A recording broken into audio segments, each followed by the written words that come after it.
All right, a big thanks. Siguro this would be my last question, so that I know you have something to tomorrow. Uh, what message of hope would you like to give to the youth na sinusubukan nila na isabuhay ang kanilang pananampalataya in these times? Perhaps in general siguro, pero particularly sa mga youth kasi parang mas mahirap sa part. Yeah, I forgot the name of this person. I think he was the founder of the Franciscan Friars of Renewal, and then he said something along the lines na,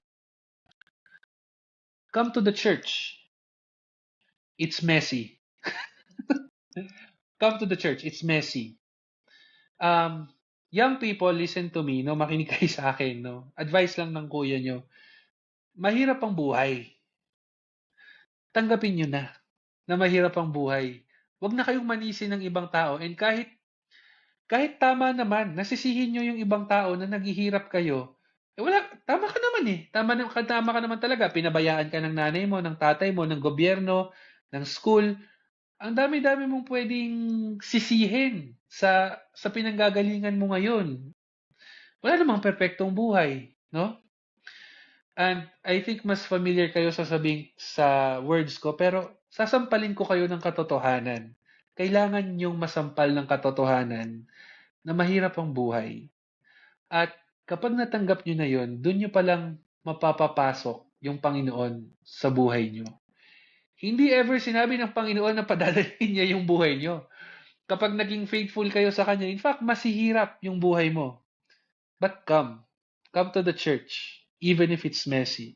I would say this is one of the best times to become Catholic because the church has never been messier in history than right now.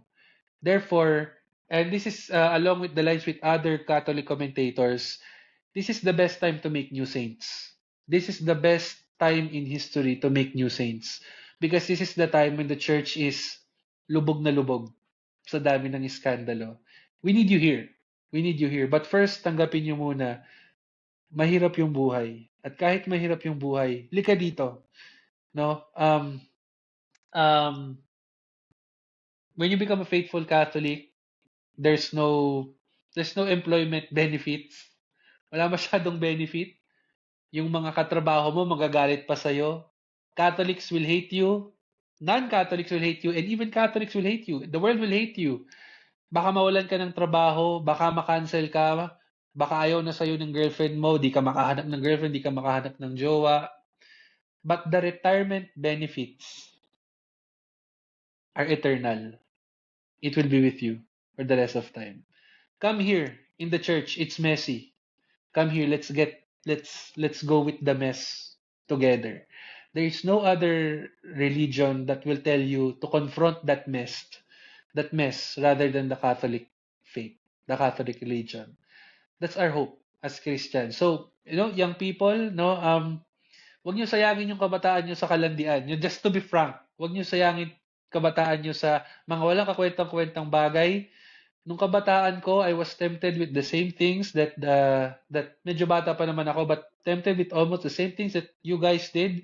But my salvation has always been in serving the church despite how scandalous it it looked like. So it's a mess, but come here, come here despite the mess. Yun lang. And I hope I've inspired many. If you want to invite me to give a talk or to reach out or just a chat, just or probably gumawa din mag-collab ng ganitong content. As I said in this whole talk, it's we have to collaborate. Lahat tayo. Isipin nyo, families, institutions, government, non-government, we have to defend the faith. There's no other time but today. This is the moment. This is the moment.